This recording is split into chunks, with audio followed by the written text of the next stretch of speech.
నమస్తే, welcome to our channel. ఈరోజు మనతో పాటు ఉన్న గెస్ట్ తేజస్విని గుప్తా గారు. సో మనకి యోగాలో అండ్ అలానే పీస్ఫుల్ ప్రెగ్నెన్సీ కోచ్గా కూడా వర్క్ చేస్తున్నారు. సో ఈ రోజు మనం మేడంతో మాట్లాడి ఒక కొత్త టాపిక్ని అడిగి తెలుసుకుందాం. నమస్తే అండి. నమస్తే. సో ఈరోజు మనం ఏ టాపిక్ గురించి వ్యూయర్స్కి చెప్పబోతున్నాం? ఈరోజు ప్రెగ్నెంట్ ఉమెన్కి గర్భ సంస్కారం అంటే ఏంటి తెలుసుకుందాం. సో గర్భ సంస్కారం అంటే ఏంటండి? అంటే పేరులోనే ఉంది గర్భం. గర్భం అంటే ఊంబ్. సంస్కారం అంటే ఒక మంచి కల్చర్ని మనం గర్భంలో ఉన్న శిశువుకి అందిస్తున్నాం, బేబీకి ఇస్తున్నాం అనమాట. అచ్చా, ఓకే. దాన్ని గర్భ సంస్కారం అంటే ఇప్పుడు ప్రతి ఒక్క డెలివరీ అయ్యేటువంటి లేడీ కావచ్చు, లైక్ అంటే కన్ఫర్మ్ అయిన వాళ్ళు డెఫినెట్ గా ఈ యొక్క సంస్కారాన్ని ఇవ్వాలి అంటారా తన బేబీకి? యా, డెఫినెట్లీ కావాలి. ఎందుకనంటే ఒక మంచి లైఫ్ స్టైల్ లీడ్ చేయాలి అంటే తన జర్నీ స్టార్ట్ అయ్యేది ఊంబు నుండే. కాబట్టి ఎప్పుడైతే మదర్ మంచి గర్భ సంస్కారాన్ని ఇస్తారో సో డెఫినెట్లీ పిల్లలు చాలా అద్భుతంగా బయటకు వస్తారు. ఒక మిరాకిల్స్ ని చూడగలుగుతాం మనం. మేడం, అయితే స్టార్టింగ్ మనం ఎలా స్టార్ట్ చేయాలంటారు? అంటే మనకి ప్రెగ్నెన్సీ కన్ఫర్మ్ అయిన తర్వాతనా, లేదు అని అంటే మనకి 1-2 వీక్స్ అనేది కూడా ఉంటుంది అని అంటారు. సో అప్పటి నుంచి స్టార్టింగ్ అనేది ఉంటుంది అంటారు. యా, సో ఎప్పుడైతే కన్సీవ్ అవుతారో అంతకు ముందే అని చెప్తాం. గర్భధారణ అంటే కన్సీవ్ అవ్వక ముందుకే 3 months జర్నీ స్టార్ట్ అవుతుంది అనమాట. సో బేబీ మన ఓములోకి వచ్చే ముందే 3 months ట్రావెల్ అమ్మతో అండ్ నాన్నతో ప్రయాణం స్టార్ట్ అవుతుంది. సో అక్కడ నుండి హెల్దీ లైఫ్ స్టైల్ అనేది చాలా ఇంపార్టెంట్. సో గర్భ సంస్కారానికి వస్తే మాత్రం కన్సీవ్ అయినప్పటి నుండి వస్తుంది. సో మనకి కన్సీవ్ అయ్యాక కన్ఫర్మేషన్ తెలియడానికి 1 month పడుతుంది. సో ఫస్ట్ మంత్ మనకు తెలియకుండానే వెళ్ళిపోతుంది. సో ఎప్పుడైతే మీరు కన్ఫర్మ్ అయ్యిందో అప్పుడు మీరు 2nd monthలోకి ఎంటర్ అవుతారు. కాబట్టి సో అక్కడ నుండి మన జర్నీ స్టార్ట్ అవుతుంది. గర్భ సంస్కారం అనేది అక్కడ నుండి మనం చేయడం మొదలు పెడతాం. ఓకే, ఏ విధంగా వాళ్ళు బేబీ తోటి మాట్లాడే విధానం ఉండాలి అంటారు? యా, ఎట్లాగైతే మీరు ఇంట్లో వ్యక్తులతో ఎలా మాట్లాడతారో సింపుల్గా మీ హస్బెండ్తో కానీ మీ అమ్మతో మీకు చాలా ఇష్టమైన వ్యక్తులతో ఎలాగైతే మాట్లాడతారో అంతే చాలా ప్రేమగా మీరు మీ బేబీతో మాట్లాడాలన్నమాట. సో ఇక్కడ గర్భ సంస్కారం అంటే మనకు చాలా వినడానికి ఏన్షియంట్ వర్డ్ లాగా ఉంది. అంటే అసలు ఏదో కొత్త పదంలా ఉంది. సింపుల్ గా మనం చేసే పనులు చాలా మంది చేసే. ఎప్పుడైతే కన్సీవ్ అయిందని తెలిసిన వెంటనే ఇంట్లో చిన్ని ఫొటోస్ పెట్టుకోవడం కానీ, బాలకృష్ణ ఫోటో కానీ, ఏదైనా బేబీ ఫొటోస్ చూస్తూ ఉంటాం. ఎందుకు అంటే ఎలాంటి ఫొటోస్ చూస్తే పిల్లలు అలా వస్తారు అనేసి.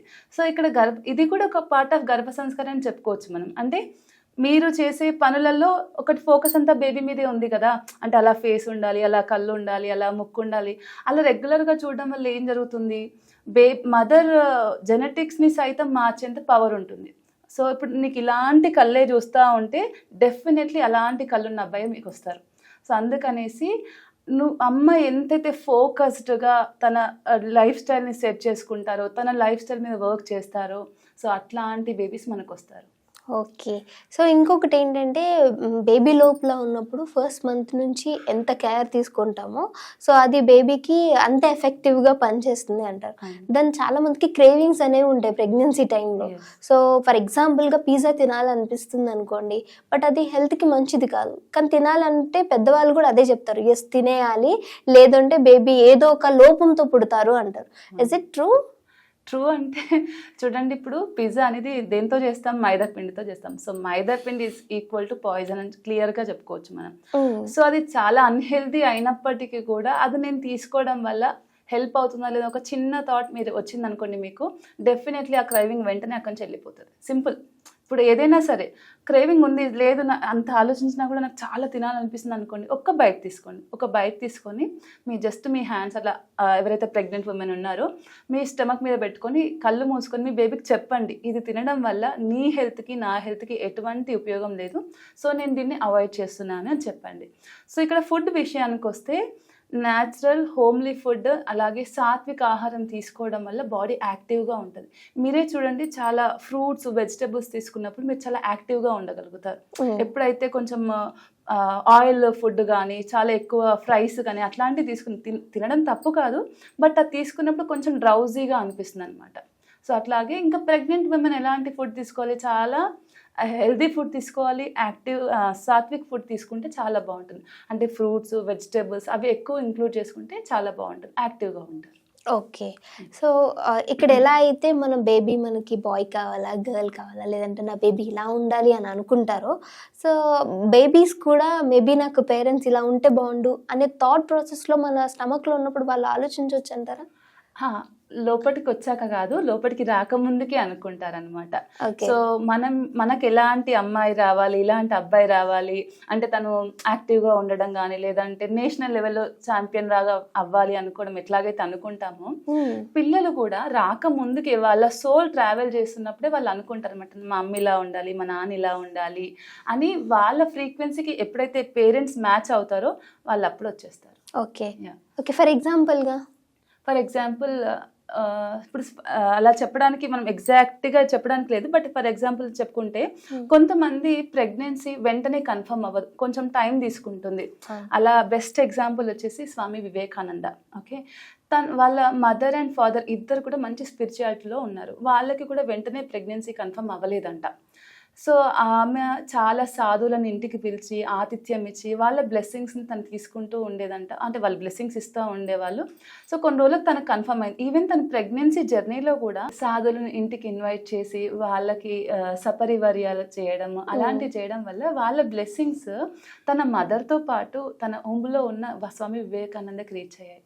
సో స్వామి వివేకానందకు బయటికి వచ్చిన తర్వాత అతను ఒక అద్భుతం. అతను ఇప్పటికీ లేనప్పటికీ కూడా అతని కోసం మాట్లాడుకుంటున్నాం. అతను జీవించిన లైఫ్ చాలా తక్కువ, హార్డ్లీ 35 లోపే తను బ్రతికాడు. బట్ అతని ఫుట్ ప్రింట్స్ ఇప్పటికీ మనం ఫాలో అవుతున్నాం.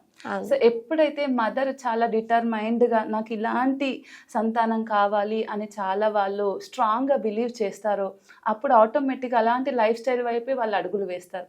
సో అలా చేయడం వల్ల పిల్లలు కూడా అంతే స్ట్రాంగ్గా వస్తారు, అంతకు మించి వచ్చినా కూడా ఆశ్చర్యపోయట్లేదు. సో కాబట్టి ప్రెగ్నెంట్ ఉమెన్ ఆహార విహార వ్యవహార ఈ మూడిటి మీద మనం ఫోకస్ చేయాలి. ఆహారం అంటే మీకు తెలిసిన విషయం, మంచి న్యాచురల్ ఫుడ్, సాత్విక్ ఫుడ్ తీసుకోవాలి. విహారం ఎలా ఏ టైంకి లేస్తున్నాము, ఏం చేస్తున్నాం, డే అంతా ఫోన్తో గడిపేస్తున్నామా లేదా ఏదైనా బుక్స్ చదువుతూ లేదా రామాయణం కానీ భాగవతం లేదా మంచి సాంగ్స్ వినడం కానీ శ్లోకాస్ చాంటింగ్ చేయడం అలా గడుపుతున్నామా మనం గమనించుకోవాలి. అండ్ లాస్ట్ వచ్చేసి వ్యవహారం. వ్యవహారం అంటే ఎలాంటి థాట్స్ వస్తున్నాయి మీకు, ఇప్పుడు మీరు ఇంత బాగా తింటున్నా మంచి చేస్తున్నా థాట్స్ మాత్రం పిచ్చిగా వస్తున్నాయి అనుకోండి, అది మళ్ళీ బేబీ మీద ఎఫెక్ట్ పడుతుంది. మీరు తీసుకుంటున్న శ్వాస ఎలాగైతే బేబీకి రీచ్ అవుతుందో మీరు ఆలోచిస్తున్న ప్రతి ఒక్క ఆలోచన కూడా బేబీకి రీచ్ అవుతుంది. కాబట్టి సో ప్రతిదీ నన్ను ఎవరో అబ్జర్వ్ చేస్తున్నారు అన్నప్పుడు మనం ఎలాగైతే అలర్ట్ అవుతామో ఇక్కడ కూడా అలర్ట్ అని కాకుండా నేను ఇలాంటి మంచి పనులు చేయడం వల్ల నా బేబీ కూడా మంచిగా ఉంటారని ఒక మంచి భావంతో మనం చేయాలి. సో ఇదంతా కూడా చాలా పెద్ద టాపిక్ గర్భ సంస్కారం అనేది. సో మనం మన ప్రయత్నంలో కొంచెం వ్యూయర్స్కి అందించేలాగా ప్రయత్నం చేస్తున్నాం. Okay, thank you so much Tejaswini గారు, చాలా మంచి టాపిక్ చెప్పారు. ఇంకో టాపిక్తో మళ్ళీ మీ అందరి ముందుకు వస్తాం, చూస్తూనే ఉండండి అవర్ ఛానల్. నమస్తే.